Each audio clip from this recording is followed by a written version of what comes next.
Kupitia Mama Samia Legal Aid Campaign, wale wenye kiu ya haki wote tunakutana nao na tunaweza kuhakikisha kiu yao inatimia vizuri.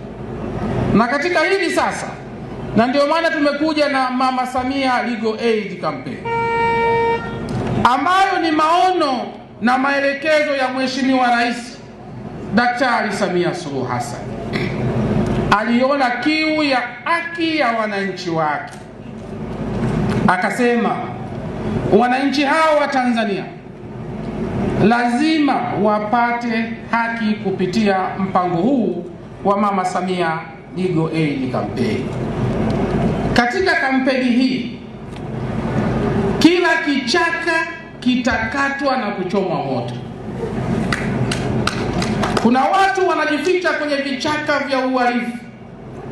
Kuna watu wanajificha kwenye vichaka vya ukiukaji sheria. Kuna watu wanajificha kwenye vichaka vya ukiukaji wa haki za binadamu. Tunakwenda kukata hivyo vichaka na kuvichoma moto, ili haki sio tu itendeke, pia iweze kuonekana kuwa imetendeka.